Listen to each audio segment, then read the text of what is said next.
हौसलों की तरकस में कोशिश का वो तीर जिंदा रख, कि हौसलों की तरकस में कोशिश का वो तीर जिंदा रख। हार जाओ चाहे जिंदगी में सब कुछ, लेकिन फिर से जीतने की उम्मीद जिंदा रख। नमस्कार, स्वागत करता हूं आप सभी का सीयूईटी कॉन्सेप्ट पर।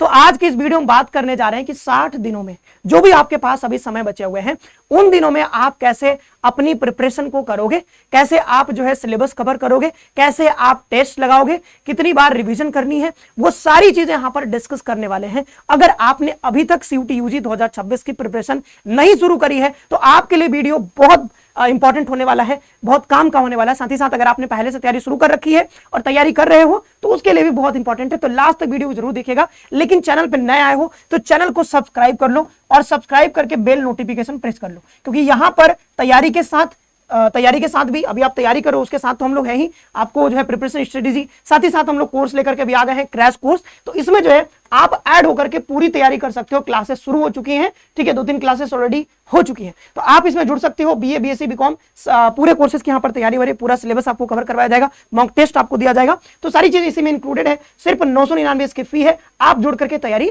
शुरू कर सकते हो, ठीक है। तो आप अभी जुड़ने के लिए क्या करोगे, सीयूटी कॉन्सेप्ट जो हमारा एप्लीकेशन है वो डाउनलोड कर सकते हो और डाउनलोड करके वहां से जो है कोर्स में इनरोल हो सकते हो, ठीक है। तो जल्दी से इनरोल हो जाओ, तैयारी शुरू कर दो। चलो, तो सीयूटी के बारे में बात करते हैं। देखो, सीयूटी जो है एग्जामिनेशन, आपको पता है बहुत बड़ा एग्जामिनेशन, क्योंकि इसमें बहुत सारे बच्चे, लाखों, 14 लाख बच्चे, 15 लाख बच्चे इसमें अपीयर होते हैं, ठीक है। तो काफी बड़ा एग्जाम कह सकते हो आप नंबर के हिसाब से, ठीक है। तो अब बच्चों को लगता है कि नहीं भाई ये बहुत कठिन है, कैसे होगा, 60 दिनों में कैसे तैयारी करेंगे। लेकिन अगर सही रणनीति हो, सही दिशा हो आपके पास, तो आप जरूर 60 दिनों में भी एक अच्छा रैंक ला सकते हो और एक अच्छी यूनिवर्सिटी में एडमिशन पा सकते हो। तो चलो देखते हैं। सबसे पहले तो ये जो सीयूईटी का एग्जाम है, आपको पता ही है कि भाई डिफिकल्ट आपको लगता है, लेकिन उतना डिफिकल्ट नहीं है, अभी बताएंगे। आप आराम से 60 दिनों में कर सकते हो, ठीक है। भाई आपको जो है डेली स्टडी रूटीन आपको बनाना पड़ेगा, बढ़िया से एमसीक्यू प्रैक्टिस करनी पड़ेगी, मॉक टेस्ट आपको लगाने पड़ेंगे, रिवीजन बहुत जरूरी है, क्योंकि रिवीजन के बिना कोई भी एग्जाम निकालना बहुत कठिन है, ठीक है। आप रिवीजन नहीं करोगे तो आप कंफ्यूज रहोगे कि आपको पता नहीं रहेगा कि ऑप्शन ए होगा, डी होगा। तो रिवीजन इज बहुत बहुत ज्यादा इंपॉर्टेंट, ठीक है। तो आगे बढ़ते हैं, चलो। और यहां पर अब बात कर लेते हैं। सबसे पहले देखोगे कि कोई भी एग्जामिनेशन शुरू करोगे, मान लो अभी हम मान के चल रहे हैं कि अभी आपने तैयारी शुरू नहीं करी है, आपका एग्जामिनेशन 11 मई से शुरू हो रहा है, 31 मई तक आपका एग्जामिनेशन चलेगा, ठीक है। अब इसमें देखोगे कि सबसे पहले जरूरी बात यह हो जाती है कि सिलेबस आपको पता होना चाहिए कि सिलेबस में हमारे है क्या, ठीक है। तो सिलेबस में देखोगे सेक्शन 1 आपको पता है कि यहां पर लैंग्वेज आपसे पूछा जाता है। अब वो इंग्लिश, हिंदी हमने यहां पर एग्जांपल के तौर पर दिया है, बाद बाकी और भी बहुत सारे लैंग्वेजेस हैं, टोटल 13 लैंग्वेजेस हैं, उसमें से कोई भी आप चुन सकते हो, ठीक है। साथ ही साथ बात करते हैं सेक्शन 2 में आपको डोमेन सब्जेक्ट से पूछा जाता है। और यहां पर सेक्शन 3 जो होता है वो जनरल टेस्ट होता है, जिसमें जीके, रीजनिंग और बेसिक मैथ्स आपसे पूछे जाते हैं यहां पर। तो जनरल टेस्ट, इसी को जनरल एप्टीट्यूड टेस्ट भी आप कहते हो, नाम बदल गया है बट सिलेबस आपका सेम है। तो ये रहा कुछ सिलेबस। और पैटर्न के बारे में बात कर ले तो आपको पता होगा कि इस एग्जामिनेशन में एक क्वेश्चन अगर सही करोगे तो आपको मिलेंगे 5 नंबर, और अगर एक क्वेश्चन गलत करोगे तो आपके 1 नंबर यहां पर कट जाएंगे। और हर एक पेपर जो है 50 क्वेश्चन पूछे जाते हैं हर एक पेपर में, किसी भी पेपर, हिंदी का हो, इंग्लिश का हो, डोमेन का हो, जो भी पेपर हो, 50 क्वेश्चन। 50 क्वेश्चन पूछे जाएंगे तो आपको पता है एक क्वेश्चन 5 नंबर का, तो 250 नंबर का आपका ये पेपर होता है। हर एक पेपर 250 नंबर का होता है। और 250 नंबर को ये जो पेपर हल करने के लिए आपको जो समय दिया था 50 क्वेश्चन, 1 आवर का आपको समय दिया जाता है। और ये सीबीटी मोड में आपका एग्जाम होता है, कंप्यूटर के सामने बैठ करके आपको एग्जाम देना है। तो 1 घंटे में, ठीक है, 50 क्वेश्चन सॉल्व करने हैं, 250 नंबर आपको मिलेंगे अगर 50 में से 50 सही कर दिए तब, और अगर गलत किए तो इसमें से आपके कुछ नेगेटिव मार्किंग भी हो जाएंगे, ठीक है। तो ये रहा पेपर पैटर्न और सिलेबस के बारे में। और जो आपका पेपर का ये जो लैंग्वेज रहता है, मतलब कि जैसे डोमेन है, तो मान लो हम मैथ्स हमने चुना, तो अब आपके पास रहता है कि आप कौन से माध्यम में देना चाहते हो। बहुत सारे माध्यम है, लैंग्वेज बहुत सारा है, 13 माध्यम में टोटल पेपर होता है, तो उसमें आप दे सकते हो, कोई भी यहां पर चुन सकते हो, ठीक है। वो आपके ऊपर है, लेकिन जनरली बच्चे आपको पता है कि हिंदी ज्यादा चुनते हैं, इंग्लिश चुनते हैं, ठीक है, इंग्लिश ज्यादातर चुनते हैं। तो आप इंग्लिश चुन सकते हो, आप हिंदी चुन सकते हो। आप मान लो हिंदी या फिर और कोई रीजनल लैंग्वेज चुनते हो तो आपके पास इंग्लिश में भी स्विच करने का ऑप्शन रहता है वहां पे, क्योंकि इंग्लिश इज ओरिजिनल वर्जन। तो आपको मौका दिया जाता है कि कल को आपको हिंदी में लगता है कि नहीं यहाँ पे कुछ गड़बड़ है, तो आप इंग्लिश वाले को भी। तो ये हो गया थोड़ा सा ब्रीफ हमने कर लिया सिलेबस के बारे में। अब देखो, हमने इसको 3 फेज में बांट दिया है आपके पूरी तैयारी को। ये जो 60 दिन है लगभग, उसमें आप कैसे तैयारी करोगे तो 3 फेज में बांट दिया है। कॉन्सेप्ट बिल्डिंग करेंगे हम पहले जो है पहला जो हमारा फेज है, उस फेज में हम लोग लगभग यहाँ पर देखोगे लगभग 20 से 30 दिन हम लोग लगाएंगे, और लगभग 20 से 30 दिन में हम यहाँ पर अपना कॉन्सेप्ट बिल्डिंग करेंगे। कॉन्सेप्ट बिल्डिंग कैसे करोगे, तो आपको एनसीईआरटी पता है कि डोमेन जो सब्जेक्ट है आपका, डोमेन पूरा आपका यहाँ पर एनसीईआरटी से आएगा। तो उसमें क्या करना है आपको, आपने क्लास 12th में पढ़ा ही है, ठीक है, 11th हटा देना, यहाँ पे 11th से नहीं आता है, ठीक है, सिर्फ 12th से आएगा।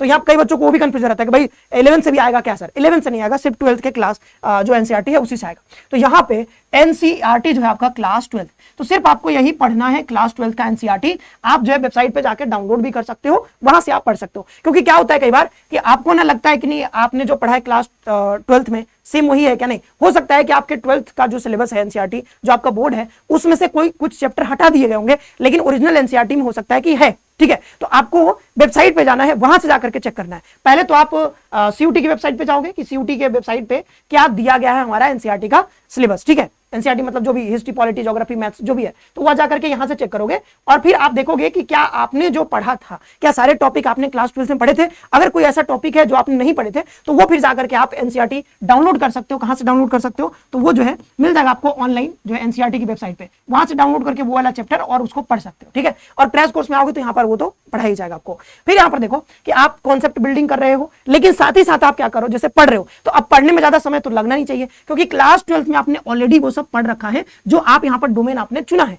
तो मैं मान के चलता हूं कि आपको इसमें बहुत ज्यादा समय नहीं लगेगा, बस आपको एक बार मतलब गो थ्रू करना होगा पूरा, ठीक है। हाँ, लेकिन पहले आप जैसे आप डिस्क्रिप्टिव पर ज्यादा फोकस करते होगे, ठीक है, एमसीक्यू पे हो सकता है थोड़ा कम करते होगे, लेकिन अब जब पढ़ोगे तो आप हर चैप्टर में अंडरलाइन करते चलोगे कि भाई क्या यहाँ पर कौन सा फैक्ट है, कौन सा डेटा है, क्या ये पूछा जा सकता है, ठीक है। तो वो सब आपको अंडरलाइन करते हुए चलना है। और अगर आप चाहो तो आप शॉर्ट नोट भी बना सकते हो, मतलब ये बहुत जरूरी नहीं है कि शॉर्ट नोट बनाना ही है, बट हाँ, जैसे मैथ्स का सब्जेक्ट है तो मैथ्स में आपके जो फॉर्मूले होते हैं, जो कॉन्सेप्ट होते हैं, उनका आप छोटा छोटा शॉर्ट नोट बना सकते हो। फिजिक्स में जो होते हैं फॉर्मूले उसका बना सकते हो, केमिस्ट्री में बना सकते हो, ठीक है। आप ज्योग्राफी में भी चाहो तो आप बना सकते हो, ठीक है। लेकिन ज्योग्राफी में क्या है कि अगर सिर्फ आप हाईलाइट भी कर लोगे, मान लो आपको लगता है नहीं सर नोट्स बनाने में बहुत समय लगेगा, तो आप बस हाईलाइट करते चलो कि सर हाँ ये वाला टॉपिक इंपॉर्टेंट लग रहा है, ये वाला जो है एक टर्म है जो कि यहां से सवाल सीधा पूछा जा सकता है, तो उसको आप जो है अंडरलाइन करते चलो। कोई डेट है इंपॉर्टेंट उसको करो, जैसे हिस्ट्री में पढ़ रहे हो, ठीक है, तो वो कर सकते हो, ठीक है। कोई क्रोनोलॉजी लगाने के लिए पूछा जाता है हिस्ट्री में, आपको पता ही है।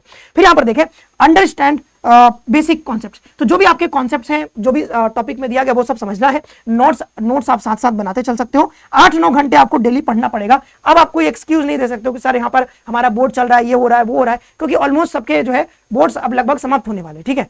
शायद 10th का तो बोर्ड समाप्त हो गया यूपी बोर्ड का, 12th का मुझे पता नहीं है, शायद वो भी खत्म हो गया होगा, मे भी आप बता देना कमेंट में, ठीक है। और सीबीएसई का जो भी होगा आप कमेंट करके बताना। तो यहाँ पर अब आपको 8 से 9 घंटे देना ही पड़ेगा। अब आप कोई एक्सक्यूज नहीं दे सकते हो कि सर अब तो मतलब अभी 6 घंटे पढ़ लेते, अभी 2 घंटे पढ़ लेते, 3 घंटे से काम चल जाएगा, नहीं।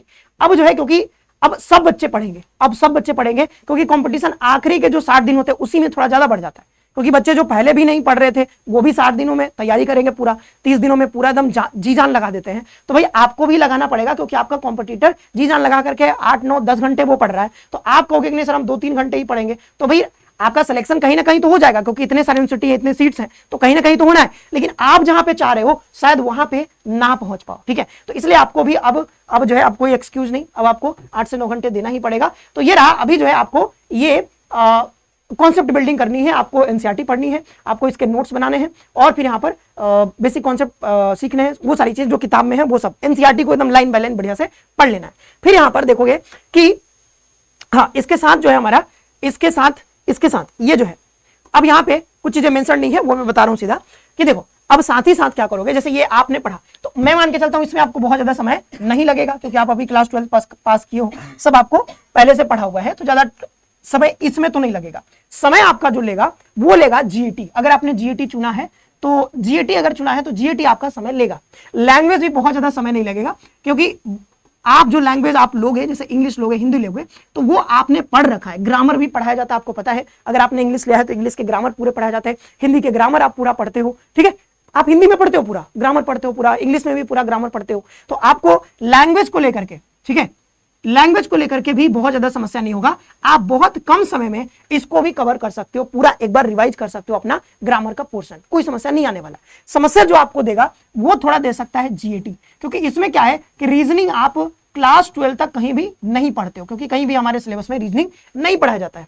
मैथ्स भी बहुत सारे बच्चे हो सकता है नहीं पढ़े होंगे, क्योंकि 10th के बाद ही कई बच्चे मैथ्स छोड़ देते हैं, ठीक है, तो उनको हो सकता है कुछ समस्या हो, मैथ्स में काफी समस्या होती है। और बचता आपका जीके, जीएस और करंट अफेयर, ये भी आप जनरली नहीं पढ़ते हो। हाँ, जो मतलब ये आपके जो ह्यूमैनिटीज वाले बच्चे हैं, ठीक है, वो हो सकता है कि जीके जीएस में कंफर्टेबल हो, बाद बाकी जो साइंस वाले बच्चे होते हैं उनको फिर यहाँ पर प्रॉब्लम हो जाती है। तो आपको देखना होगा कि आपका स्ट्रॉन्ग पॉइंट क्या है, वीक पॉइंट क्या है, तो उस पर थोड़ा ज्यादा काम करना पड़ेगा। सपोज करो कि आप रीजनिंग पहले कभी नहीं, रीजनिंग तो कोई पढ़ता ही नहीं है, ठीक है, मतलब 12 तक हम लोग किसी भी स्ट्रीम से रीजनिंग नहीं पढ़ाया जाता है, तो आपको रीजनिंग जो है अभी कवर कर लेना है। और मेरा मानना है कि लगभग 15 डेज में आप ये पूरा रीजनिंग कवर कर सकते हो। 15 डेज में पूरा रीजनिंग कवर हो सकता है, बस 15 डेज है, लगभग 20 लेक्चर के आसपास आपको पढ़ने होंगे और इसमें आप पूरा रीजनिंग कवर कर सकते हो कम समय में।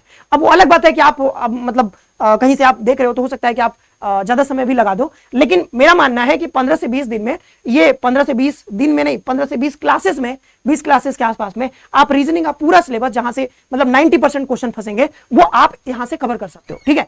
और मैथ्स रहा तो मैथ्स भी आप लगभग 25 से 30 घंटे में आप उतना कवर कर सकते हो जितना से क्वेश्चन बनेगा, लगभग 90 से 95% क्वेश्चन, तो आप ये पढ़ सकते हो। और अभी जो हमारा क्रैश कोर्स आया है, क्रैश कोर्स, इसमें मैं यही टारगेट करके चल रहा हूं कि रीजनिंग हमारा लगभग 15 क्लासेस में खत्म होने वाला है। 15 से 16 क्लासेस, 17 क्लासेस होंगे, इससे ज्यादा नहीं होगा। तो 17 क्लासेस में हम पूरा रीजनिंग कवर करवा रहे हैं। अभी एक क्लास डेमो भी अपलोड हुआ है एनसीटी कॉन्सेप्ट के चैनल पे, वहां से जाकर देखना, आपको पता चल जाएगा, ठीक है। अभी मैथ्स भी, तो मैथ्स में थोड़ा ज्यादा समय लग सकता है, लेकिन हाँ, हम इसका टारगेट किए हैं कि लगभग 20 के आसपास लेक्चर्स हमारे होंगे और उसमें हम मैथ्स के लगभग 10 से 12 टॉपिक जो इंपॉर्टेंट होते हैं, जहां से क्वेश्चन बार बार पूछे जाते हैं, तो वो सब भी हम यहाँ पे कवर करेंगे।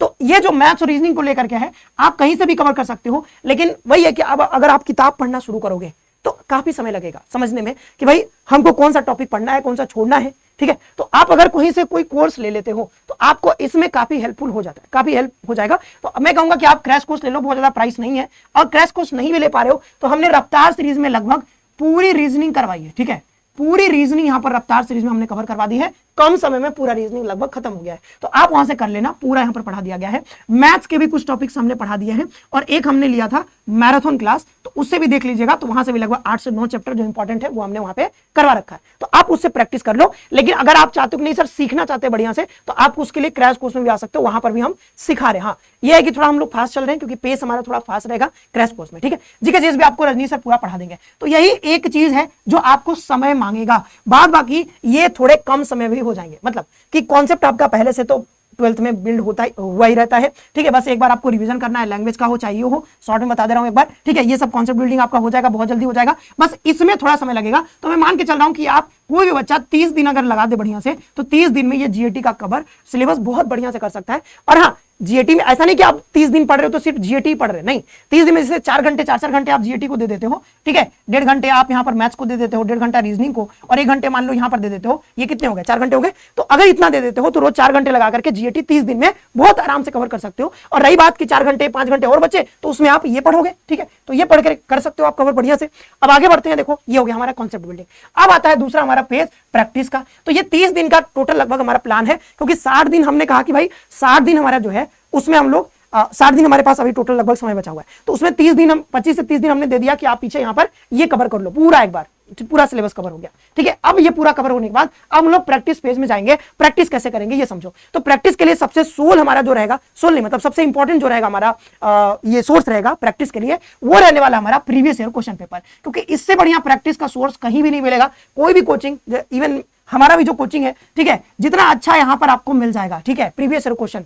हालांकि हम लोग कई बार प्रीवियस ईयर क्वेश्चन भी डालते हैं प्रैक्टिस सेट में, लेकिन कितना भी बना लो इससे बढ़िया तो आपको नहीं मिलेगा, ठीक है। प्रैक्टिस के लिए इससे बढ़िया एग्जाम सिमुलेशन कह सकते हो इसको, भाई एग्जाम में जो आप वहां पर एग्जाम दोगे, जैसा आपको एग्जाम में देखने वाला क्वेश्चन पेपर, आप उसका फील पहले ही ले सकते हो, ठीक है। तो ये समझ रहे हो आप। तो प्रीवियस क्वेश्चन पेपर सबसे इंपॉर्टेंट प्रैक्टिस का हमारा रहेगा सोर्स, ठीक है। और यहां पर अब ये भी ध्यान रखो कि प्रैक्टिस टॉपिक वाइज एमसीक्यू, मतलब जितना भी आप टॉपिक पढ़ रहे हो तो टॉपिक वाइज भी आपको एमसीक्यू सॉल्व करने हैं, ठीक है। अब यहाँ पर स्टार्ट सेक्शनल मॉक टेस्ट, जैसे आपने कवर कर लिया, मान लो रीजनिंग कवर कर लिया, तो आप रीजनिंग का मॉक टेस्ट शुरू कर दो, ठीक है। मैथ्स कर लिया तो मैथ्स के शुरू कर दो, आप ज्योग्राफी कर लिया तो ज्योग्राफी का प्रैक्टिस सेट शुरू कर दो, ठीक है। इंप्रूव स्पीड एंड एक्यूरेसी, तो आपको ना देखो, आप स्पीड से ज्यादा अभी अभी जब टेस्ट लगाओगे तो एक्यूरेसी पे फोकस करना, स्पीड पे बहुत ज्यादा फोकस मत करना अभी के लिए, ठीक है। अभी जब 1 महीना 1.5 महीना जब 7 दिन ही तो बचे हैं ठीक है, तो अब ज्यादा समय है नहीं, दोनों पे ही फोकस करना पड़ेगा। लेकिन अगर आपको लगे कि नहीं सर हमारा 1 घंटे में नहीं हो पा रहा है, तो आपको बहुत ज्यादा पैनिक नहीं करना है, ठीक है। अभी क्योंकि अभी आप शुरू कर रहे हो तो एक्यूरेसी पे फोकस ज्यादा करो, ठीक है। स्पीड आ जाएगी धीरे धीरे जब प्रैक्टिस करते रहो बाय द टाइम। तो अभी समय हमारे पास 60 दिन का, तो उसमें आपको धीरे धीरे थोड़ा स्पीड बढ़ जाएगा। लेकिन अभी के लिए नहीं, अभी से आपको नहीं सर हमको 60 मिनट में ही पूरा मैथ्स का पूरा सवाल डोमेन का हमको कर देना है पूरा, तो हो सकता है डोमेन के सारे सवाल आप 60 मिनट में ना बना पाओ। तो कोई चिंता नहीं है भाई, कोई लोड नहीं है। क्यों? क्योंकि डोमेन का कट ऑफ भी तो कम जाएगा, मैथ्स वालों का कट ऑफ भी तो कम जाता है, इसलिए तो जाता है क्योंकि एक तो मैथ कठिन होता है, साथ ही साथ यहाँ पर सबको आता नहीं है, साथ ही साथ जो है यहाँ पर एक्यूरेसी, मतलब ऐसा है नहीं कि आप 60 मिनट में सारे बच्चे बना देंगे 50 क्वेश्चन, कोई कठिन होता है भाई मैथ्स, तो कैसे बना देंगे सारे, तो इसलिए कट ऑफ उनका भी कम जाता है, ठीक है। तो आपको घबराना नहीं उन चीजों को लेकर के, सर हमसे नहीं हो रहा है, हमसे नहीं हो रहा है, अरे हो जाएगा भाई, हो जाएगा, भरोसा रखो, ठीक है। तो यहाँ पर एक्यूरेसी पे फोकस करना है, स्पीड पे अभी बहुत ज्यादा फोकस नहीं करना है। लेकिन हाँ, लास्ट के 15-20 दिन बचेंगे तो आप एक टाइमर लगा करके तब आप प्रैक्टिस शुरू कर सकते हो, ठीक है। तो ये रहा, तो ये कहां से मिलेगा प्रीवियस क्वेश्चन पेपर, तो ये तो हमारे कोर्स में भी कुछ आपको मिल जाएगा, और आप चाहो तो नहीं आजकल मार्केट में किताबें भी आती हैं तो वो भी आप ले सकते हो, ठीक है। अब यहाँ पे देखो मॉक टेस्ट, तो अब लास्ट में बचा कि इतना कर लोगे, तब प्रैक्टिस कर लिया आपने, वो कर लिया फिर, और बीच बीच में आपको रिवाइज जरूर करते रहना है। रिवीजन को मत भूल जाना भाई, मैं रिवीजन नहीं कह रहा हूं तो रिवीजन भूलना नहीं है। आप पढ़ते हो, आप जो भी टॉपिक पढ़ रहे हो, ठीक है, 10 दिन हो गया तो 10 दिन बाद उसको फिर से रिवाइज करो। ऐसा एकदम पन्ना नहीं कि एकदम धूल पड़ रहा है, एक बार पढ़ लिया बस छोड़ दिया एक बार पढ़ के, नहीं, आप उसको पलटते रहो बीच बीच में, 10 दिन 5 दिन में जब भी मन करे पलट लो एक बार, ठीक है। Attempt full length mock test, जब आप ये जैसे हमने कहा कि जैसे 60 दिन है हमारे पास, ठीक है, तो उसमें 30 दिन तो उसी में चला गया, ठीक है। फिर आप 20 दिन इधर दे दो, ठीक है, नहीं 15 दिन दे दो मान लो, तो 15 दिन लगभग आप यहाँ पे प्रैक्टिस में दे दिए, पीछे वाला रिवीजन प्रैक्टिस वो सब, ठीक है, PYQ आपने पूरा लगा दिया। अब यहाँ पर क्या करो, आप फुल लेंथ मॉक टेस्ट शुरू करो, जब आपके 15-20 दिन बचेंगे उसमें आप फुल लेंथ मॉक टेस्ट दे सकते हो। और अगर आप देखो, अगर आप मतलब 5-5 भी लगा लेते हो full length mock test time के हिसाब से, तो आप काफी है, मतलब बहुत ज्यादा। अगर आप PYQ सॉल्व किए हो तो आपको बहुत ज्यादा मॉक टेस्ट पे नहीं भागना है, ठीक है। 5 भी मॉक टेस्ट लगा लिए बहुत होता है, 5-6 मॉक टेस्ट बहुत होता है, लेकिन आपको PYQ जरूर सॉल्व करना है। PYQ सॉल्व नहीं कर रहे हो, सिर्फ मॉक टेस्ट लगा रहे हो, तो फिर वो थोड़ा स्ट्रेटेजी गड़बड़ हो जाएगा। तो आपको पहले PYQ जरूर लगाना है, फिर फुल लेंथ मॉक टेस्ट आपको एग्जाम के 15 दिन पहले आपको ये 5 लगभग आप लगा लेना। फिर अपना मिस्टेक भी थोड़ा देखते रहो कि भाई आप मिस्टेक कहाँ पे कर रहे हो, क्योंकि आप पेपर देते हो, पेपर दे करके आप छोड़ देते हो, कुछ उससे सीखते नहीं हो तो क्या मतलब है, ठीक है। आप कुछ भी करते हो तो गलती करोगे, ठीक है, शुरू में करोगे तो गलती करोगे, तो गलती को सुधारना भी तो जरूरी है, नहीं सुधारोगे तो क्या मतलब है, फिर आप बार बार वही गलती करोगे। रिवाइज वीक टॉपिक, तो वीक टॉपिक को अपना रिवाइज करना है, ठीक है। फोकस ऑन टाइम मैनेजमेंट, तो ये ना अभी शुरुआत में नहीं करना है, लेकिन हाँ बाद में करना है। टाइमर लगा करके आपको यहाँ पर, अगर घर पे कर रहे हो प्रैक्टिस तो आपको करना है, ठीक है। अब रूटीन आपका कैसा दिखेगा, देखो लगभग 1.5 घंटे आप यहाँ पर डोमेन नंबर 1 को दोगे। अगर यहाँ पर मान लो अगर 3 डोमेन आप पढ़ रहे हो तो सबको 1-1 घंटा बांट लेना। अगर आप 2 डोमेन पढ़ रहे हो तो 1.5 घंटे दे सकते हो, ठीक है। और 1 घंटे आप लैंग्वेज के लिए जरूर दोगे, और यहाँ पर 2 घंटे जनरल टेस्ट के लिए कम से कम देना ही है, 2 घंटे डेली। और अगर आपको ज्यादा समस्या आ रहा है तो आप इस समय को बढ़ा भी सकते हो, यहाँ पे 4 घंटे कर सकते हो, इधर कम कर सकते हो थोड़ा, ठीक है, जिस भी हिसाब से, लेकिन 2 घंटे तो मिनिमम आपको देना ही पड़ेगा, ठीक है। 1 घंटे आप MCQ डेली प्रैक्टिस करो, ठीक है, अभी से शुरू कर दो, क्योंकि MCQ ही तो आएगा एग्जाम में, तो अभी से शुरू कर दो। जो पढ़ो उस पर मतलब 1 घंटा कोशिश करो कि नहीं कुछ MCQ लगाए, उससे सीखें, ठीक है।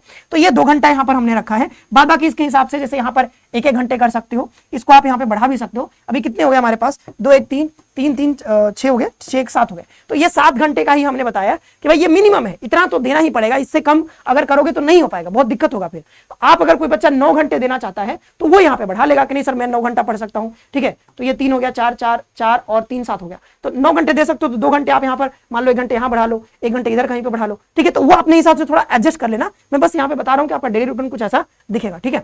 अब बात कर लेते हैं भाई इंपॉर्टेंट टिप्स की। तो फोकस ऑन एनसीईआरटी के लाइन में लाइन सब पे फोकस करना है, प्रैक्टिस आपको डेली करना है, ठीक है। रिवाइज करते रहना है weekly. Avoid too many books, आपको टू मेनी बुक्स मतलब कोचिंग में आप देखते हो कि कोचिंग वाले बुक्स बना देते हैं। भाई मैं बहुत सारे कोचिंग्स का मटेरियल देख चुका हूं, लेकिन बहुत ज्यादा काम का नहीं है, ठीक है। सच पूछो तो बहुत ज्यादा काम के नहीं है, आप चाहो तो खरीद भी सकते हो, लेकिन बहुत ज्यादा काम के नहीं है। बहुत सारी किताबें बहुत ज्यादा काम के नहीं है, मतलब मैंने देखा और मजा नहीं आया, ठीक है। बाद बाकी आप लेना चाहते हो ले सकते हो, लेकिन अभी समय कम है, तो बस आप एनसीईआरटी पे और जो मैं बता रहा हूँ लेक्चर्स पे, मतलब मैथ रीजनिंग वैसे लेक्चर से देख के कवर कर लो। अभी बहुत ज्यादा बुक्स के चक्कर में नहीं पढ़ना है, नहीं तो फिर आप वो फंसे रहोगे कि कौन सा पढ़े क्या पढ़े, मजा नहीं आएगा फिर, ठीक है। कंसिस्टेंट रहना है, ऐसा ना हो कि 1 दिन पढ़ा फिर 2 दिन गायब रहा, 3 दिन गायब रहा, मजा नहीं आएगा, ठीक है। आगे बढ़ते हैं। सक्सेस मंत्रा क्या है भाई? Consistency is the key, consistency in right direction. Consistency तो होना ही चाहिए आदमी में, ठीक है, तो जीवन भर रहना चाहिए कंसिस्टेंसी, कि कंसिस्टेंट आप लगे हुए हो अपने लक्ष्य को हासिल करने में और लगातार आप मेहनत कर रहे हो, अथक प्रयास कर रहे हो, तो ये तो करना ही है, सिर्फ एग्जाम के लिए ना, अपने पूरे जीवन करना है, ठीक है। तो कंसिस्टेंट तो रहना ही है चीजों को लेकर के, अपने लक्ष्य को लेकर के, अपने गोल को लेकर के, और स्मार्ट प्रैक्टिस आपको करती रहनी है। स्ट्रेटेजी बता ही दी है, स्मार्ट स्ट्रेटेजी हमारी जो है वो बताई दी है, और सीयूटी सक्सेस आपको जरूर मिलेगा। तो मेरी शुभकामनाएं रहेंगी आपको, अपने ऊपर भरोसा रखिए और जो है आप बढ़िया से फॉलो करते रहिए, पढ़ाई करते रहिए, और क्रैश कोर्स में आप जुड़ सकते हो, जो कि आपके सफर को आसान बनाने के लिए हम लोग लेकर के आए हैं, ठीक है। कम समय में पूरी तैयारी यहां पर आप कर सकते हो। तो आज की वीडियो में हो सकता है वीडियो थोड़ा लंबा हो गया हो, लेकिन आज की वीडियो में इतना ही रखते हैं। आई होप कि काम का लगा हुआ वीडियो, अपने दोस्तों को जरूर ये वीडियो शेयर करिएगा, ठीक है। इतना ही रखते हैं इस वीडियो में। धन्यवाद, खुश रहिए, पढ़ते रहिए और अपना ख्याल रखिए।